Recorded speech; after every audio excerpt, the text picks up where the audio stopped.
જન્મોત્સવની ઉજવણી થઈ રહી છે। નવસારીના 250 વર્ષ જૂના ઐતિહાસિક રામજી મંદિરમાં પણ વિશેષ ઉત્સાહ જોવા મળ્યો, જે સ્વાતંત્ર્ય સંગ્રામ સાથે જોડાયેલું માનવામાં આવે છે।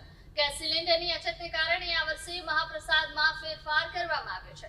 નવસારીના દુધિયા તળાવ કિનારે આવેલું આ રામજી મંદિર આજે ભક્તિના રંગે રંગાયું છે। બપોરે 12 વાગે ભગવાન રામનો જન્મોત્સવ અહીં પરંપરાગત રીતે ઉજવવામાં આવ્યો। આ મંદિરની વિશેષતા એ છે કે અહીં સ્વાતંત્ર્ય વીર તાત્યા તોપે સંત તહલદાસજી બનીને અંગ્રેજોને ચકમો આપવામાં સફળ રહ્યા હતા। આ મંદિરમાં તેઓ લાંબા સમય રોકાયા હોવાના અનેક લેખોમાં પુરાવા મળ્યા છે। આજે સાંજે અહીં 40,000 થી વધુ ભક્તો મહાપ્રસાદીનો લાભ લેવાના છે, જેના માટે 40,000 થી વધુ શુદ્ધ ઘીના લાડુ તૈયાર કરવામાં આવ્યા છે।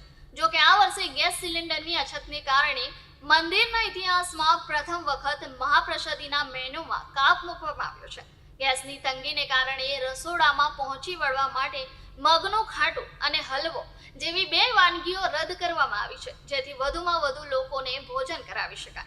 આ વર્ષે ગેસની તંગી અને સાંપ્રત પરિસ્થિતિને ધ્યાનમાં રાખીને અમે કોઈ ખોટી રીતે કે બળજબરીથી ગેસના બાટલા મેળવવા માંગતા ન હતા, એટલે અમે નક્કી કર્યું હતું કે ભલે બાટલા ઓછા મળે, પણ અમે મહાપ્રસાદીમાં 2 આઈટમ એટલે કે મગનું ખાટું અને હલવો આ વખતે કેન્સલ કર્યા છે। અમારો પ્રયત્ન એ છે કે ભલે વાનગી થોડી ઓછી હોય, પણ અમે 10,000 જેટલા વધુ ભક્તોને લાડુ, દાળ ભાત અને શાકનો પ્રસાદ પીરસી શકીએ।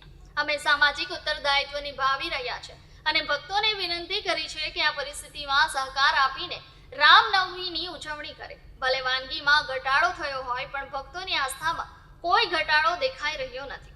સામાજિક સેવા અને દેશભક્તિના ઇતિહાસને સાચવીને બેઠેલું આ મંદિર આજે પણ નવસારીના ગૌરવ સમાન બની રહ્યું છે। આ મંદિરમાં વર્ષોથી શ્રદ્ધાળુઓ કોઈ પણ આસ્થા સાથે આવે તો તેના ફરીભૂત થાય તેવી માન્યતા છે। જી સાહેબ, રામનવમીના પવિત્ર તહેવાર નિમિત્તે દર્શન કર્યા છે, આરતી કરી છે, શું કહેશો? આજ રોજ ચૈત્ર માસની માં આદ્યશક્તિની અષ્ટમી પણ છે અને રામનવમી પણ છે આજે।